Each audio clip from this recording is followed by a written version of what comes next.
Radio city 91.1 પર હું છું હર્ષિલ. હવે આપણે જેમ જેમ મોટા થતા જઈએ છીએ, આગળ વધતા જઈએ છીએ, જે લાઈફસ્ટાઈલ આપણી બદલાતી જઈ રહી છે, જે પ્રમાણેની આપણી ઊંઘ છે, જે પ્રમાણેનું આપણું ખાવાનું પીવાનું છે અત્યારના સમયમાં, જેને લઈને ઘણા બધા ચેન્જીસ આપણે આપણી ડાયટ લાઈફમાં જોઈએ છે અને ડેલી લાઈફમાં પણ જોઈએ છે. અને એના કારણે સ્વાભાવિક છે કે અમુક ડિઝીઝનો સામનો આપણો થાય છે.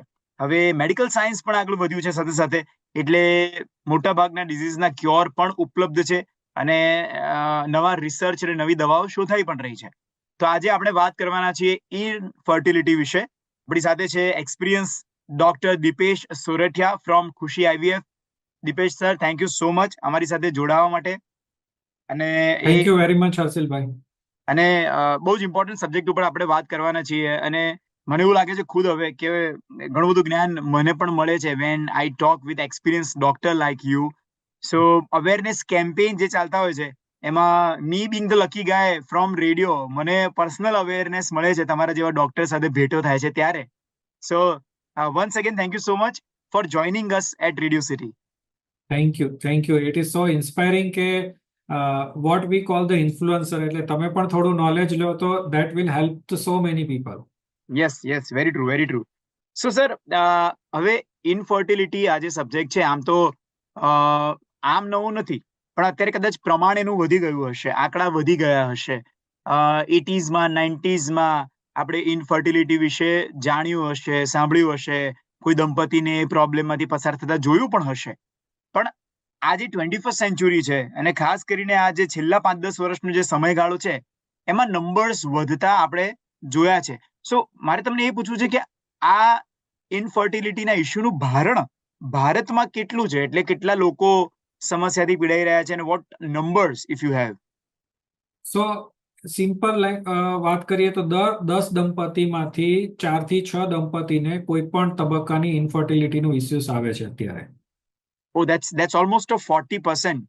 Yes yes yes. Okay. So સવાલ એ આપણે થોડા આગળ જાણીએ, વ્યાખ્યા એની જાણીએ, ડેફિનેશન જાણીએ આમ લોકો માટે. તો વોટ ઇઝ ઇનફર્ટિલિટી, કોઈને સમજાવવું હોય તો. સો કોઈ પણ દંપતી જો પ્રેગ્નન્સી માટે પ્રયત્ન કરતા હોય, એટલે કે કોઈ પણ રિલેશન રાખતા હોય કોઈ પણ કોન્ટ્રાસેપ્શન વગર ફોર એટલીસ્ટ 1 યર, અને એમને પ્રેગ્નન્સી ન રહે, તો એને ઇનફર્ટિલિટી કહેવાય. હવે એમાં જો ફિમેલની એજ 35 યર્સ કરતા વધારે હોય તો એ 6 મહિના, વર્ષનો ગાળો 6 મહિના થઈ જાય. જી જી. અને સર, શું આને કોમન પ્રોબ્લેમ કહેવાય? યસ. હવે અમે એમને લાઇફસ્ટાઇલ ડિસઓર્ડર તરીકે ગણીએ છીએ, કે પહેલા કાર્ડિયાક કોઈકને એમઆઈ થતું તો આપણે એવું કહેતા કે લાઇફસ્ટાઇલ ડિસઓર્ડર છે, but now it is in આપણું લાઇફસ્ટાઇલ એટલી ચેન્જ થઈ જઈ કે હસબન્ડ વાઈફ દોડતા રહેતા હોય, ફૂડ છે, આપણે સ્વિગી ઝોમેટો બધું જ ફૂડ ઓર્ડર કરીએ છીએ, એટલે આપણી જે ઓર્ગેનિક તત્વો હતા એ બધા ઓછા થઈ ગયા. That's the reason. અને કેરિયર ઓરિએન્ટેશન, પહેલે તમે જોતા કે 25 વર્ષે તો લગ્ન કરાવી દીધા હોય, 30 વર્ષે એકાદ બે બાળકો થઈ ગયા, હવે તો 30 વર્ષે તો હજી વિચારતા હોય કે હવે છોકરો શોધવાનો કે છોકરી શોધવાની ચાલુ કરીએ. એટલે yes these are the demographics are changing every day. That's the yes. Reason. અને સર, આમ તો આપણે નાનપણથી જોયું છે, અને આપણે અમુક રૂઢિચુસ્ત ફેમિલીમાં જોયું પણ હોય કે જ્યારે ઇનફર્ટિલિટીનો પ્રોબ્લેમ હોય ત્યારે સૌથી પહેલા દોષનો ટોપલો ફિમેલ ઉપર આવે. તો શું આ ફક્ત ફિમેલ રિલેટેડ ઇશ્યુ છે? જરા પણ નહીં. હજી આજની તારીખે અમારી જોડે 50% દંપતીઓ એવા આવતા હશે કે જેમાં વાઈફ આવે, એમના મધર ઇન લો કે ફાધર ઇન લો અથવા તો એમના પેરેન્ટ્સ આવતા હોય કે ભાઈ અમને બાળક નથી રહેતું, મેરેજના ઘણા વર્ષ થઈ ગયા છે. હસબન્ડ સેકન્ડ થર્ડ વિઝિટે ઇન્ટ્રોડ્યુસ થતા હોય કે ના હવે લાવો લાવો હસબન્ડને, ત્યારે પણ 50% જે કપલ્સ હોય એમાં મેલ રિલેટેડ ઇસ્યુઝ અત્યારે જોવા મળતા હોય છે. યસ. એટલે અને પાછું it is the disease of mail and female both. Both. અને એક સમય હતો જ્યારે આવું કઈ ઇનફર્ટિલિટીનો ઇશ્યુ હોય તો વુમનના માથે દોષનો ટોપલો હોય, પણ જો પુરુષનું નામ આવે તો એ પાછું છુપાડવામાં આવે. યસ, એટલે એના સેકન્ડ મેરેજ માટે વિચારતા. બહુ વર્ષો પહેલા રૂઢિચુસ્ત વેરી ટ્રુ ફેમિલીમાં તો. Very true. થેન્કફુલી હવે આપણે એક્સેપ્ટ કરતા થયા છીએ, અને થેન્કફુલી આઈવીએફ જેવી ટ્રીટમેન્ટ્સ પણ છે જે આપણને હેલ્પ કરે છે. સો ઇનફર્ટિલિટીના કારણ વિશે આપણે સમજવા માંગીએ તો what is the cause of infertility? તો મેનલી બે રીઝનમાં આપણે ડિવાઈડ કરીએ, કે ફિમેલ અને મેલ પાર્ટનર. બરોબર છે. તો ફિમેલ પાર્ટનરમાં એમને ટ્યુબ્સ બ્લોક હોય, એમના એગ્સ પ્રોપરલી ન બનતા હોય, કે એન્ડોમેટ્રોસિસ કે પીસીઓએસ કરીને કોઈ પણ પરિસ્થિતિ હોય, આ કોમન કારણો છે. મેલમાં જ્યારે જોવા જઈએ તો સિમેન્ટનો કાઉન્ટ ઓછો હોય, અથવા તો મોટિલિટી ઓછી હોય, અથવા ઘણા બધા મેલ્સ અમારી જોડે આવતા હોય કે એમનો સિમેન્ટનો કાઉન્ટ જ 0 હોય, હમ એટલે હમ 0 નીલ્સ. તો આ અત્યારના કોમન ફેક્ટર્સ છે જે જોવા મળતા હોય છે અમને, યસ. સ્પેશિયલી પીસીઓએસ અને એન્ડોમેટ્રોસિસ. અને એક ખાસ હવે જે લાસ્ટ 5-7 વર્ષમાં અમે જોવા મળતા હોઈએ છે ફિમેલમાં, એ લો એમએચ, એટલે કે એમનું એગ રીઝો હોય, જે કોઈ 25-30 યર્સની એજ પ્રમાણેનું હોવું જોઈએ, એના કરતાં they are suffering with very low રીઝો. એટલે કે જે 40 યર્સનું હોય એક્સની સંખ્યા, એ એમનામાં 25-30 યર્સે જોવા મળે છે. That's the trend is changing. Oh એટલે જેવો એજિંગ ઇશ્યુ એક હોય છે નાની ઉંમરે તમે. યસ, હવે મોટી ઉંમરના પ્રોબ્લેમો નાની ઉંમરે જોવા મળે છે. Yes very true. That's a risky thing. When should a couple consider કે ભાઈ હવે આપણે આને કંઈક પ્રોબ્લેમ છે આપણા બંનેમાંથી એકમાં, તો આપણે બતાવવા માટે જઈએ, એને ઇવેલ્યુએટ કરવા માટે જઈએ, એવું કયા તબક્કે સમજવું જોઈએ એમણે? સો આઈડિયલી હર્ષિલભાઈ, હવે પહેલે કોન્સેપ્ટ નતો, એને અમે પ્રી કન્સેપ્શનલ કાઉન્સિલિંગ કહેતા હોય છે, કે એની કપલ જ્યારે પણ પ્રેગ્નન્સીનો પ્લાન કરતા હોય તો દે જી. Should meet the doctor and hmm they should evaluate for the basic fertility investigation, કે ભાઈ સિમેન કરાવે, એક યુએસજી કરાવે, વાઇફના કોઈ રિપોર્ટ્સની જરૂર હોય તો એ આઈડિયલી કરાવવું જોઈએ. જો કપલ એ જી. ન કરાવતા હોય પણ 1 વર્ષ એ પ્રયત્ન કરે પોતાની જાતે અને પ્રેગ્નન્સી ન રહે, તો that couple should go to the fertility specialist for the further evaluation. અને સર આપે હમણાં વાતે કર્યું કે 50% મેલ ફર્ટિલિટી ના પણ ઇશ્યુ છે, તો what is the reason behind that કે મેલ ઇનફર્ટિલિટી રાધર નો રાઇઝ કેમ છે? લુક, બે ત્રણ વસ્તુઓ છે કે જે તમે લાસ્ટ લગભગ 20-25 વર્ષના ટ્રેન્ડ્સ જોશો, તો એમાં સ્પર્મ કાઉન્ટ ઓવરઓલ વર્લ્ડમાં જ ઓછો થતો જાય છે. અચ્છા, okay. So there is trend is going for the low sperm count. જે WHO, world health organization, every few years they give the normal sperm analysis, તમારે એની વેલ્યુ રેફરન્સ રેન્જ આપતા હોય છે. તો હમ એની ગ્રેજ્યુઅલી વેલ્યુઝ ઓછી થતી જાય છે. મોર્ફોલોજી હોય એની પણ વેલ્યુઝ ઓછી થતી જાય છે જેમ જેમ નવા વર્ઝન્સ આવતા જાય.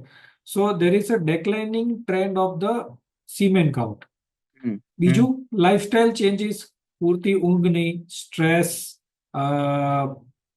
પ્રોપર ન્યુટ્રિશન ન મળતું હોય, આ ઘણા બધા ફેક્ટર્સ છે જે અત્યારે મેલ ઇનફર્ટિલિટી ઉપર કોન્સન્ટ્રેટ કરે છે.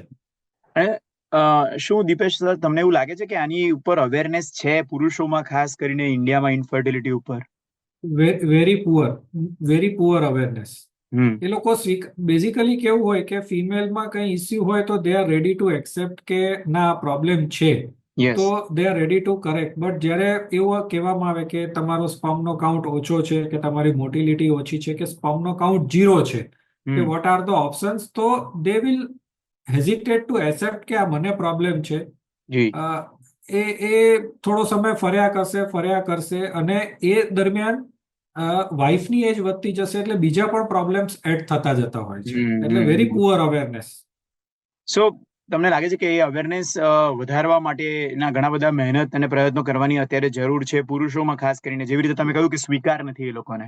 ડેફિનેટલી. એટલે અમે ઘણા બધા ફર્ટિલિટી સ્પેશિયાલિસ્ટ જ્યારે ભેગા થઈએ તો એવું કહીએ કે જ્યારે કપલમાં મેલ ઇનફર્ટિલિટી હોય ને, it start with male infertility hmm અને it end with the female infertility. Hmm એટલે હમ કે હમ એની ટ્રીટમેન્ટ તો ન થતા એ લોકો એક જ્યારે ડિસિઝન ઉપર પહોંચે ત્યારે ફિમેલને બીજા ફેક્ટર્સ એડ થઈ ગયા હોય, એટલે એ હમ એમના માટે વધારે ડિપ્રેશન થઈ જાય. Yes, very true. સો 5 મુખ્ય કારણ તમે, આમ તો તમે મને ઘણા બધા કારણો કીધા, પણ 5 મુખ્ય કારણ કયા છે જે દરેક પુરુષે ધ્યાન રાખવા જોઈએ, જે અબાઉટ ટુ ગેટ મેરિડ હોય, યા તો ફિર અત્યારે પ્લાનિંગ સ્ટેજમાં હોય કે ભાઈ ફેમિલી પ્લાનિંગમાં આગળ વધવું છે, તો કયા 5 મુખ્ય વસ્તુ ધ્યાનમાં રાખવી જોઈએ એમને? જો કોઈ પણ કપલ પ્રેગ્નન્સી માટે પ્લાન કરતું હોય તો that should evaluate the female માટે આપણે વાત કરીએ તો 3 ફેક્ટર, કે એમની યુટ્રસ બરોબર છે કે નહીં, એમના અમુક હોર્મોન્સના લેવલ, જેવું કે એએમએચ લેવલ છે, થાઇરોઇડ લેવલ છે, પ્રોલેક્ટિન લેવલ, આ નોર્મલ છે કે નહીં, હમ અને એમને પ્રીનેટલ વિટામિન, એટલે કે જે ફોલિક એસિડ કહેવાતું હોય છે, એ લેવું ચાલુ કરવું જોઈએ. અને હમ વિટામિન ડી ખાસ, હમ કારણ કે આપણા ઇન્ડિયામાં આઈડિયલી વિટામિન ડી ની ડેફિશિયન્સી ન હોવી જોઈએ, પણ આપણે ક્યારે તડકો લેવા તો જતા જ નથી.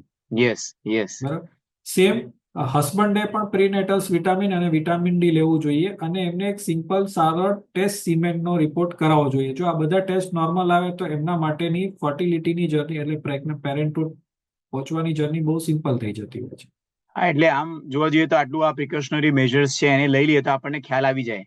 યસ યસ, યસ યસ આપણે વેરી બધા હેલ્થ ચેકઅપ્સ તો હવે કરાવતા જ રહીએ છીએ, તો આ એક yes, pre pregnancy health checkup કહેવાય છે. Yes, very true. So symptoms જો મેલ ઇનફર્ટિલિટી હોય તો કોઈ એવા સિમ્ટમ્સ કે લક્ષણો ખરા જેનાથી ખબર પડે કે પુરુષોએ ધ્યાન રાખવું જોઈએ કે ભાઈ આ વસ્તુ આને રિલેટેડ હોઈ શકે છે? સો યુઝ્યુઅલી 90% કેસીસમાં કોઈ એવું લક્ષણ ન મળે કે ભાઈ એમનો સ્પર્મનો કાઉન્ટ ઓછો હશે કે વધારે હશે. 10% એવા હોય પુરુષ કે જેમને ઘણી વખત નાનપણમાં ગોટીમાં કોઈ સર્જરી થઈ હોય કે નીચે કોઈ સર્જરી થઈ હોય, એવા પોઝિટિવ ફેક્ટર હોય તો they are should do the semen earlier. But 90%માં તમને કોઈ એવા સિમ્ટમ્સ જોવા મળશે નહીં. એ પહેલી વખત જ્યારે ફર્ટિલિટી ક્લિનિકમાં સિમેન એનાલિસિસ કરાવવા જાય ત્યારે જ શોકિંગ ન્યૂઝ મળે એટલે એમને. યસ. અને આપણા ત્યાં તો ઘણું બધું કહેવાયું છે કે મુસલી લઈ લે ને અશ્વગંધા લઈ લે ને બધું તો એનાથી બૂસ્ટ થશે fertility. You know So, what so, kind of advertisement where you get. so if you go on the any social media page or anything and you write the to boost this one, you get hundred of advertisement. Yes, very true. So but what should be the practices or what should be the thing જે fertility boost કરવા માટે પુરુષો ધ્યાનમાં રાખવી જોઈએ? So good nutrition, rich in vitamin C એટલે antioxidants diet જે થોડો વધારે લેવો જોઈએ. જી. લોંગ ટર્મ બેઠા ન રહેવું જોઈએ. હમ ઓબેસિટી હોય તો એ ઓબેસિટી માટેના પ્રયત્નો કરવા જોઈએ, કારણ કે obesity and male fertility are the correlate. અને ઓકે. અને ગરમ પાણીથી બધાને બહુ નાહવાની ટેવ હોય. જી. સ્ક્રોટમમાં એટલે કે જે ટેસ્ટિક્યુલર સ્પર્મનું પ્રોડક્શન થતું હોય, it is very sensitive to temperature. એટલે ઘણા લોકોને બહુ જ ગરમ પાણીથી હોટ શાવર લેવાની ટેવ હોય તો એ એવોઇડ કરવી જોઈએ. ઓકે. અને we usually ask them to have the boxer, એટલે ટેમ્પરેચર મેન્ટેન રહે. This are the routine precaution they can add in their life. Okay એટલે એક સપોર્ટ સિસ્ટમ રહે તમારી ફર્ટિલિટી માટે. યસ. અને સર હવે ટ્રીટમેન્ટ્સની વાત કરીએ તો કયા પ્રકારના ટેસ્ટ કરવામાં આવે છે અને ડાયગ્નોઝ મેલ ઇન્ફર્ટિલિટીને કેવી રીતે કરવામાં આવે છે? સો લુક, જ્યારે પણ અમે સિમેન એનાલિસિસ એટલે કે મેલ ઇન્ફર્ટિલિટી ઇઝ જ્યારે કોઈ couple we don't take the male or female as a separate patient. અચ્છા. We call the couple as કે અમારી જોડે જ્યારે આવતો હોય ત્યારે we will start investigating the both female Both. માટે અને મેલ માટે. યસ. એટલે મેલ માટેનો સિમ્પલ ટેસ્ટ છે, એકદમ સિમ્પલ ટેસ્ટ જેને સિમેન એનાલિસિસ કહેવાતું હોય છે. યસ. જે પણ બહુ અગત્યનો છે કે જે પર્ટિક્યુલરલી વેરી ગુડ કન્સિસ્ટન્ટ લેબમાં થાય તો એમને પહેલો જ રિપોર્ટ એક સારો મળે કે જે એમનાથી કન્ફ્યુઝન ક્રિએટ ન થાય. This is a સર આમાં simple કોઈ test. એડવાન્સ કોઈ સિસ્ટમ ટેકનોલોજી ડાયગ્નોસિસમાં કરવામાં આવી છે જે આઈવીએફમાં પછી એમને હેલ્પ કરે? યસ. સો આઈવીએફ એટલે ઓવરઓલ એમને અમે હેલ્પ કરતી હોય. જે ટેકનોલોજીને અમે રૂટીન જે સિમેન એનાલિસિસ થતા એટલે કે માઇક્રોસ્કોપમાં એક સ્લાઇડ બનાવી અને એને આપણે જોવાની થતી હોય, એની જગ્યાએ we have the advancement of AI કે Yes. એઆઈની મદદથી આપણે એ સિમેન એનાલિસિસને ચેક કરતા હોય. એટલે there is no human intervention, એટલે કે they will get very perfect consistent report that will help their journey in the parenthood. That is Okay. one of the latest advancement in world. Okay. So I am glad that AI નો right use આપણે medical ક્ષેત્રે કરી શકીએ છીએ. So, Yes. Early ડાયગ્નાઇઝ થાય તો મેલ infertility એના better આપણે આઉટકમ્સ એના બેટર આવી શકે છે, વહેલું ખબર પડે. જેમ કે ઘણા બધા રોગોમાં એવું હોય છે કે અર્લી ડિટેક્ટ થાય તો ચાન્સીસ આર વેરી હાઈ કે ભાઈ જલ્દીથી પ્રોબ્લેમ સોલ્વિંગ તરફ આપણે જઈ શકીએ. યસ, ડેફિનેટલી કે અમુક જે મેલ ફર્ટિલિટીના એટલે કે ભાઈ કોઈનો સિમેન કાઉન્ટ ઓછો આવે તો આજે મેં કરેક્ટિવ ફેક્ટર્સ કીધા, એ કરેક્ટિવ ફેક્ટર્સ કરે તો એમાંથી 30-40% have the very good outcome with the Okay. Certain supplements કે અમે એન્ટીઓક્સિડન્ટ સપ્લિમેન્ટ્સ આપતા હોય, લાઇફસ્ટાઇલ ચેન્જીસ કરે. હવે કોઈકનું વજન 90 kg છે તો એ ઘટાડીને 70 kg લઈ આવી દે તો એ બધા પેરામીટર્સ ઓટોમેટિકલી કરેક્શન થવાના છે. પણ જો કરેક્શન ન થાય તો એવા એડવાન્સમેન્ટ છે કે જેમ કે એક માઇક્રોટીઝા કરીને ઓપ્શન છે કે જે જેમનો સ્પર્મનો કાઉન્ટ 0 હોય જી. એવા લોકોને આપણે માઇક્રોટીઝા કરી એક પ્રોસિજર છે જેમાં માઇક્રોસ્કોપની મદદથી ટેસ્ટિસમાં અંદરથી જ સ્પર્મ શોધી અને એમને પોતાનું જીનેટિક બાળક આપી શકતા હોય છે. Okay. That is the advancement. પછી યસ. ઘણા બધા લોકોમાં એક ડીએફઆઈ કરીને ટેસ્ટ કરાવતા હોઈએ કે ઘણા લોકોને વારંવાર એબોર્શન્સ થઈ જતા હોય સ્પર્મની ક્વોલિટી, એટલે કે આપણે જે માઇક્રોસ્કોપમાં જોઈએ તો એનું કાઉન્ટ જોઈએ, મોટિલિટી જોઈએ કે એના મોર્ફોલોજી એટલે કે નોર્મલ છે, પણ એના જે સ્પર્મ્સ હોય એમાં લોટ ઓફ ડીએનએ હોય, એટલે જી. ડીએનએમાં જો બ્રેકેજ પોઈન્ટ હોય તો એ યુઝ્યુઅલી ફર્ટિલાઇઝેશન કેપેસિટી ઓછી થઈ જાય, એમાંથી એમ્બ્રિયોસ ઓછા બને, એટલે એબોર્શન્સના ને થોડા ચાન્સીસ વધતા હોય છે. એ પણ that is one of the advance. Okay. અને સર છેલ્લા આમ તો 10 થી 20 વર્ષથી IVF has been a boon to yes. The couples જે લોકો ઇનફર્ટિલિટી ને ફેસ કરતા હોય છે. So assisted reproductive technologies like IVF એ કેવી રીતે બેનિફિશિયરી છે for fertility, for male even? તો મેલ ફર્ટિલિટી માટે it is a one of the choice એવું કહી ઓકે. શકાય કે ભાઈ હવે નેચરલ જે ફર્ટિલાઇઝેશન પ્રોસેસ હોય that require certain number of sperm, okay. Motility એટલે કાઉન્ટ અને મોટિલિટી. હવે યસ. કોઈકનો નોર્મલ સપોઝ કાઉન્ટ જોઈએ છે 15 મિલિયન અને મોટિલિટી આપણે જોઈએ છે 40% જેટલી. હવે કોઈકનો 1 મિલિયન જ કાઉન્ટ હોય અને 5% જ મોટિલિટી હોય તો એમને નેચરલ પ્રેગ્નન્સી રહેવાય બહુ જ નેક્સ્ટ ટુ પોસિબલ છે. તો એની જગ્યાએ જ્યારે આઈવીએફમાં એક ઇક્સી કરીને પદ્ધતિ હોય કે જેમાં જેટલા સ્પર્મ્સ હોય એ લઈ એમાંથી હેલ્થી સ્પર્મ સિલેક્ટ કરી અને એ ડાયરેક્ટ એક્સમાં જ મૂકવામાં આવે, એટલે they have their genetic child. સો આ એ એમના માટે એકદમ ગુણ છે. This is a treatment of choice. Yes, yes. Sir female eggs ને સ્ટોર કરાવી શકે છે, તો શું મેલ સ્પર્મ જે ડોનેટ થાય છે પણ એને પણ સ્ટોર કરી શકાય કે એવું કંઈ ખરું? ડેફિનેટલી આ એક સિમ્પલ સરળ પ્રોસિજર છે કે સપોઝ ફિમેલના એક્સ કરવાની હોય તેમને આઈવીએફ ની આખી પ્રોસેસમાંથી જવું પડે. જી. જ્યારે સ્પર્મ જો પ્રિઝર્વ કરવાની હોય તો સિમ્પલ છે. they have to give the semen sample in the IVF lab. એ લોકો એને ફ્રીઝ કરી અને as per the government guideline 10 years સુધી ફ્રીઝ કરી શકાતું હોય છે.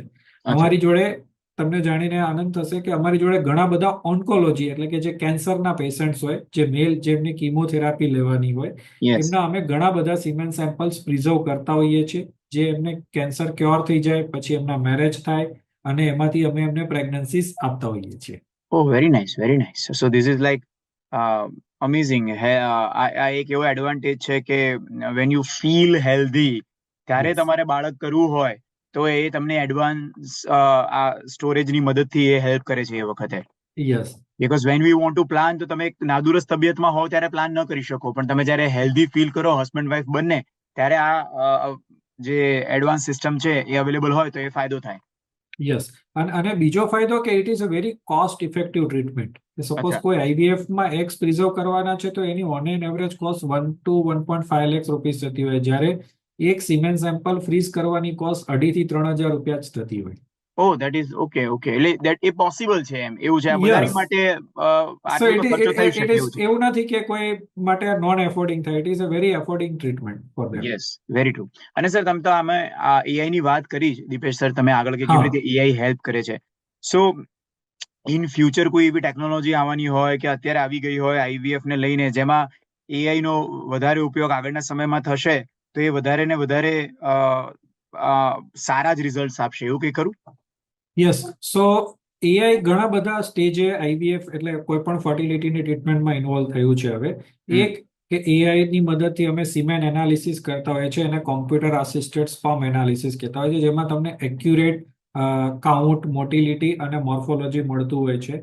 એનાથી એડવાન્સમેન્ટ એક ડીએફઆઈ નું જે ટેસ્ટિંગ હોય છે, જે એને સિંગલ સ્ટ્રેન્ડ અને ડબલ સ્ટ્રેન્ડ બે ટાઈપના હોય છે, એ બંને અમે એઆઈ ની મદદથી કરતા હોય છે કે એ સ્લાઇડ રીડ કરવાની હોય, એટલે એમાં કોઈ પણ એમાં હેલોસ હોય એટલે એઆઈ ની મદદથી એક્ઝેક્ટ મેજરમેન્ટ આવે, એટલે તમારે એમાં કોઈ પણ ઇનકન્સિસ્ટન્સી આવવાની કોઈ શક્યતા રહેતી જ નથી. આ સિમેન એનાલિસિસમાં થયું. પછી આગળ જઈએ તો જે એમ્બ્રિયો બને એ એક્સની ક્વોલિટી કેટલી સારી હશે એ પણ એઆઈ ની મદદથી દે કેન ઇવેલ્યુએટ કે this x will give the embryo good quality, આ એક્સ સારું નથી. ફર્ધર જ્યારે એમ્બ્રિયો બને ત્યારે એમ્બ્રિયોનો ગ્રોથ પણ એક એમ્બ્રિયોસ્કોપ કરીને ટેકનોલોજી હોય છે, જેમાં AI ની મદદથી દે કેન ટેલ કે this embryo will have the better chance to give the pregnancy. Great. એટલે એટલે આ તો એટલે એવું થઈ ગયું કે એકદમ પ્રિસિઝન સાથે સચોટ નિદાન તરફ આપણે આગળ વધી રહ્યા છીએ. યસ. Yes, very true. અને પુરુષોની જ વાત કરવાની છે, તેમ તમે બહુ જ પહેલા જ કહી દીધું કે સ્ત્રીઓમાં એ એક્સેપ્ટન્સ છે કે ભાઈ પ્રોબ્લેમ છે તો પ્રોબ્લેમ છે, પુરુષોમાં એ એક્સેપ્ટન્સ નથી. તો let's talk about him, how it is important. કારણ કે આજે બે મિત્રો વચ્ચે પણ એ વાત થાય તો એ વાત સહજ હોવી જોઈએ. સ્ત્રીઓ માટે તો સહજ છે જ. સ્ત્રીઓ પોતાની બહેનને શેર કરે, સાસુને શેર કરે, મધરને શેર કરે, પણ પુરુષો એ કદાચ શેર નથી કરી શકતા, કદાચ પોતાના ભાઈ સાથે પણ નહીં કે પોતાના ફાધર સાથે પણ નહીં. યસ. સો આ એક એવી વસ્તુ છે કે એમને ક્યારેક તો બોલવું જ પડશે. જી. બરોબર છે કે ભાઈ if they are not breaking the silence તો આ ક્યારે બહાર નથી આવવાનું. જી. પણ એ થોડુંક પણ એમને કેવું છે કે આપણામાં કે ભાઈ એવી વાત કરે તો કે આમાં પુરુષ તત્વ ઓછું હશે એટલે એને પ્રેગ્નન્સી નથી રહેતી, એટલે they are not able to talk. Shyness, આપણું કલ્ચરલ ડિફરન્સ, એટલે એમાંથી થોડું બહાર આવશે. થોડીક એની જો બોલશે તો એના કારણે અર્લી ટેસ્ટિંગ થઈ શકશે અને એમને જલ્દી એમનું બાળક રહેવાની પ્રોસેસ કરી શકાશે. એટલે એ સાયલન્સ તોડવા માટે આપણે એક સારું કેમ્પેનિંગ કે let's talk about him like that, કે મેલ આપણે વાતો કરીએ, જે ફિમેલ માટે તો બહુ બધા કેમ્પેનિંગ થતા હોય છે, પણ we never see the any campaigning for male till the date yes. Probably, right? Yes. So એ ડેફિનેટલી કરવું જોઈએ કે જેનાથી દે કેન કમ અપ કે ભાઈ નાઉ વી પ્રોબ્લેમ છે ને એનું ટેસ્ટિંગ છે અને એની ટ્રીટમેન્ટ પણ અવેલેબલ છે આપણી જોડે. યસ. અને મને એવું લાગે છે કે પુરુષો જેવી રીતે હવે hair transplant is just another thing, કે ભાઈ ઓકે મેં ટ્રાન્સપ્લાન્ટ કરાવી દીધું છે, એ સહજ થઈ ગયું છે, એટલી જ સહજતાથી આ વાત પણ જો થશે તો મને લાગે છે ઘણા બધા ફેમિલીઓમાં ખુશીઓ ઉમેરાશે. Definitely you are perfectly right. Great. Dipesh sir, on this note, I would like to once again thank you so much કે તમે આમાં ખૂબ જ ઊંડો પ્રકાશ પાડ્યો છે અને ઘણા બધા એડવાન્સમેન્ટ જે થઈ રહ્યા છે, અને ઓલમોસ્ટ તમારી સાથે વાત કરીને એવું લાગ્યું કે હવે આ પ્રોબ્લેમ નથી રહ્યો અને 99.99% હવે આપણે ક્યોર આને કરી શકીએ છીએ, રિઝલ્ટ ઓરિએન્ટેડ છે. So thank you so much અમારી સાથે વાત કરવા માટે. લાસ્ટ એક મેસેજ તમારે જો વ્યુઅર્સને આપવો હોય તો તમારા તરફથી. તો જરા પણ વેઇટ ન કરો. તમારો એક સ્મોલ ટેસ્ટ તમારા એક મોટા પગથિયા એટલે કે પેરેન્ટહુડ તરફ લઈ જશે. ફર્ટિલિટી ઇસ્યુઝ કોમન છે, પરફેક્ટલી ટ્રીટેબલ છે, એને છુપાડવાની જરા પણ જરૂર નથી. એના વિશે બોલો, તમારી વીકનેસ નથી એ. વેરી હું એટલું કહીશ. Great sir, thank you so much sir અમારી સાથે વાત કરવા માટે, અને glad that I got such a wonderful information from you. Thank you હર્ષિલભાઈ. જી સર, આવજો સર. ઓકે, આવજો. Radio City 91.1 FM